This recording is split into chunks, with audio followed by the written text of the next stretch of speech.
Quick question, do you have any advice when it comes to gender identity? My friend is thinking of going from she, her to she, they, but isn't sure. That is such a sweet question. Thank you for asking. I would absolutely love to share what I can about my own journey. Totally different for everyone, so it may not be helpful to that person, but I can do my best to give a little bit of advice. So I can share a little bit about my story, and I can share a little bit about how I got here, and maybe that can be helpful in figuring out where to start, or how this person might be able to identify their own feelings. I know it was helpful for me when I was first kind of exploring a little bit with gender was knowing that there were people older than me who were making it work and who believed me and who trusted me to understand myself. A big thing about gender is that everyone's understanding of it is different. You've always heard the liberal joke, gender is a social construct. It is. Like, objectively, that's all it is. Gender doesn't exist, so to speak. Like, gender, the identification process exists. But gender was made up based on cultures and traditions that exist within the evolution of the world. I don't want to speak too much from a scientific standpoint because I'm no professional on anything about biology at all, but the specific differences associated socially with men and women are not scientific in the way that many transphobes want people to believe, like, men can't become women because they're just too different. That's just not how it works. Gender isn't real. Because gender on an intrinsic, internal, and sociable level is understood differently by everyone, no two trans people can really entirely, I don't want to say like can't agree, because trans people can agree and have a very similar understanding of gender. I think it's possible for two people to understand gender the same way, but this is where a lot of discourse within the trans community comes from. Discourse is the thing that I think tears us apart the most. It's just so unnecessary. People are always going to be fighting over, can trans men be lesbians? I don't know. I have a job and I'm trying to get my degree. I don't particularly care enough about someone else's identity to cause a big fuss about it. It's really a matter of your own personal understanding of yourself, and you don't have to rationalize that for someone else. The first thing I'll say while exploring is just avoid online discourse. Stop worrying about whether or not trans men can be lesbians. Not that that's a part of this person's specific journey, but like stuff like that is only created with the intention of tearing us apart. People sowing division between queer people, it even happens between people who identify as loving the same gender, like lesbian people, gay people, and trans people. There's so much discourse between a lot of different identities. Not everyone is going to be the same way, but there's just always going to be infighting. There are people who identify as queer and are transphobic. There are people who are trans and homophobic, you know? Like, it's ridiculous. But that's the biggest thing, because your gender journey has nothing to do with what someone else thinks is problematic and or possible in the first place. I took a lot after people I saw in my high school. I was very fortunate that I go to a very liberal town and a lot of people were comfortable being out and trans. So I had very sweet, direct guidance from people who cared about me and who cared about being trans and supporting trans youth. The hardest thing is being trans when you are young, because trans youth really get the short end of the stick. The biggest thing that I can point out, which is such an evil point of contention for me, is that trans youth don't have the right to vote for their future. Like, take this past election, for example. One of the promised things was Project 2025, which had severe consequences for the trans community. I'm not very politically literate on this specific topic, so I can't talk too much about what Project 2025 would have done and where it is or will be in terms of effectiveness, but just as an example, like, the election of Trump was severely dangerous for trans youth, and the trans youth are the ones who didn't have the right to vote against that. Now, that's not to say someone who identifies as trans when they're a child will always identify as trans, thus they should be able to vote because we shouldn't be questioning trans youth at all. That's not what I think. I do agree that there should be lots of checks and balances involved in terms of getting gender-affirming care. I understand why gender-affirming care is mostly accessible to adults, except for in some states where you can acquire it at 16 with parental permission. I understand why that is in place. I don't fully agree with it to all of the legal extents it covers, but I understand why that's in place. At the very least, though, I believe that youth should have some say in their own future. And I also understand why the age of voting is 18. There's a lot of complexity in this topic. I think it's just really disheartening that a lot of youth won't have control over their future, because what if that kid is right? You can ask, what if this kid is wrong about their identity as many times as you want, but what if that kid is right? Because I've been out since I was 12, and I was right. I wasn't right about what I was. I thought I was gender fluid. I thought I was non-binary. I thought I was a trans man. Whatever. But I was trans. And I knew, ever since I came out as non-binary, I knew I wanted testosterone, and now I'm on testosterone for a year. I haven't regretted it for a single day. So what if that 12-year-old whose future is on the line, compromised by an election, is right? What if that child was right, and they happen to deserve a say in their own future? What then?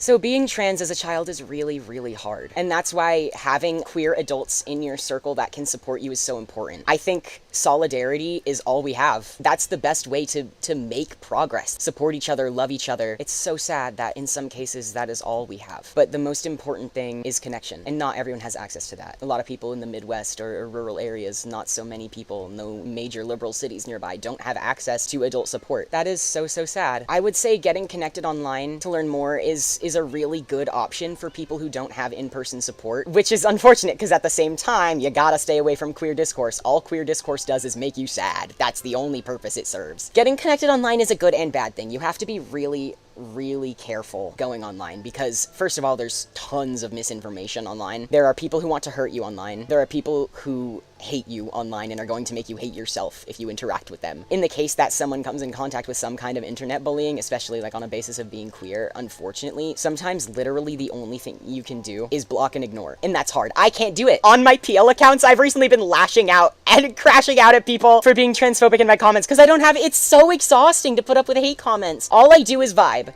I'm just a little guy and I'm catching strays for being trans, even when it has nothing to do with my video, you know? People are so mean, and learning to just block and ignore is so hard. It's a virtue that I have not mastered. Yes, it's hypocritical to say when you encounter transphobes online, just don't engage, but it's a skill that you're gonna have to practice. Just don't engage. Now that is on the basis of when you are experimenting with gender and you need support. But in terms of finding gender itself, it comes back to the fact that gender is unique and different for everyone. So figuring out what you might identify with is also a really hard part because I grew up in an internet age where there was such a heavy emphasis on labels that I feel like a lot of people in communities exploring gender kind of lost the point. Don't focus on the labels. That stunted me greatly because at first I was like, I'm non-binary. And then my parents said no, so I tried something else. I was like, I'm gender fluid. I tell people now, if someone asks, what's your gender? I'll say I'm a transgender man. But that doesn't tell the whole story, and it's really unfair to focus on labels so much. I just don't believe that labels should have such a heavy emphasis, especially in online communities. A lot of discourse comes from that, because if someone's like, transgender man can't be lesbian, that's a man. It's just sincerely not that simple. And people don't care that it's not that simple because we are so concerned with identity politics that we forgot about the identity. We forgot that there's a person in there. And it's so unnecessary. It's so stupid. It's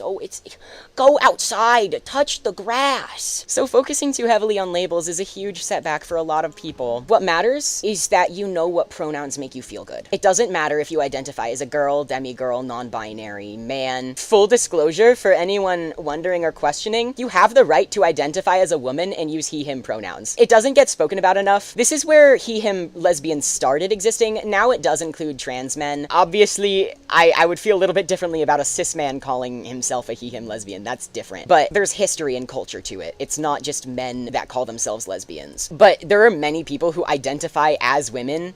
That is their gender identity.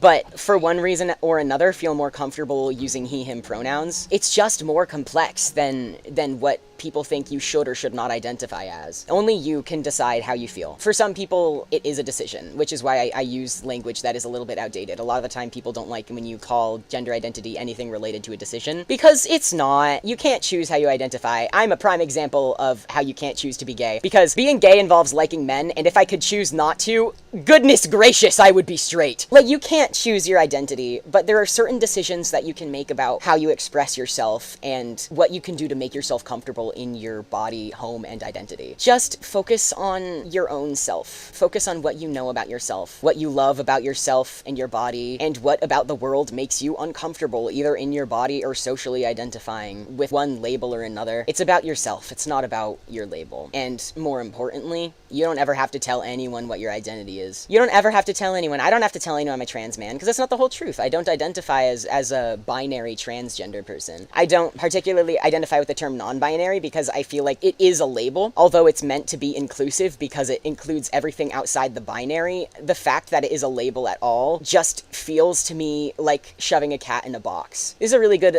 metaphor that I have learned and used for gender for a long time, which is that if you set out a bunch of boxes, cats like to sit in boxes. So eventually, if you're around around a lot of cats, one of them is going to choose to sit in that box. They'll like the boxes. But if you try to force a cat in a box, cat's going to get mad and scratch you, and the cat will not be happy. The cat does not want to be forced into a box. That's exactly what labels are. I was comfortable in my identity as a woman. The first time I learned the word transgender, I was 9, and I was like, that doesn't sound like me because I like being a girl, and I'm so glad I wasn't born as a guy. And then as I grew up, I kind of realized things about my development and my sociability didn't feel right anymore. And this is also something about why a lot of time people assigned female at birth don't realize they're trans until puberty, whereas sometimes a lot of people assigned male at birth realize they're transgender at a much younger age. This is because signs of gender dysphoria caused specifically by any body standards that are heavily enforced by the social stigmas and the social construct of gender, being that genitalia of people assigned male at birth is a much more specific prominent feature that a lot of people assigned female at birth aren't going to be paying attention to in themselves. And then puberty hits, and suddenly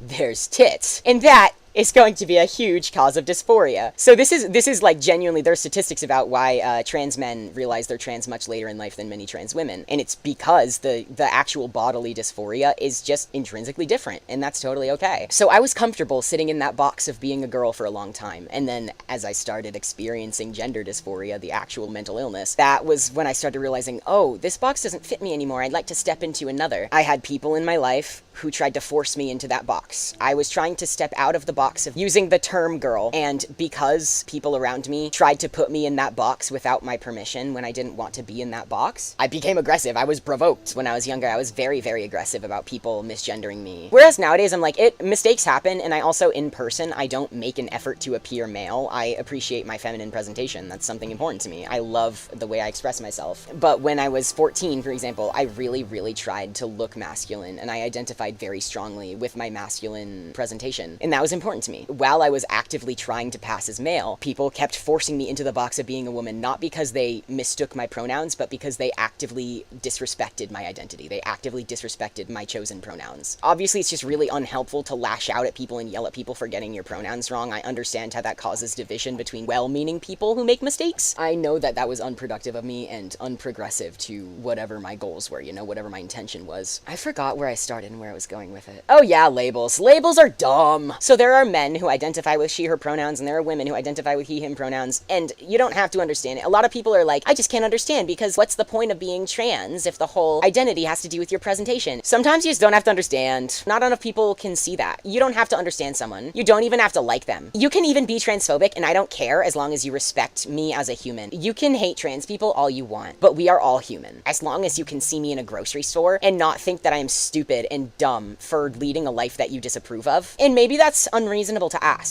Maybe it's silly of me to say, like, you intrinsically disagree with something I believe in, especially if you're the kind of transphobe who thinks that being trans in some way harms children. I understand from that point of view why you would feel the need to point out my identity and tell me that it's wrong and tell me that I'm dumb and a predator. I disagree with that. That's just, like, in my worldview, objectively wrong and not related to being trans in any way. But it doesn't matter if you understand why someone who identifies as a woman also identifies with he, him pronouns. It doesn't matter what your identity is, what it aligns with, how you feel, as long as you know what pronouns make you feel good. And it's also okay if you don't know. It's okay if it takes time to figure out what pronouns make you feel good. And that's where having elder trans people around you to help guide you and support you and listen to you comes so much in handy. If you have a support system that will practice pronouns for you, that's what matters. In terms of streaming, my pronouns are they, he. But last year at school, I started experimenting with it, it's. It's not a gendered pronoun. It's just a pronoun. I was like, that's cool. I kind of want to know what it would feel like to be called that in a respectful way. A lot of people will use it's on trans people as a way of saying, you're not a human, you're a thing.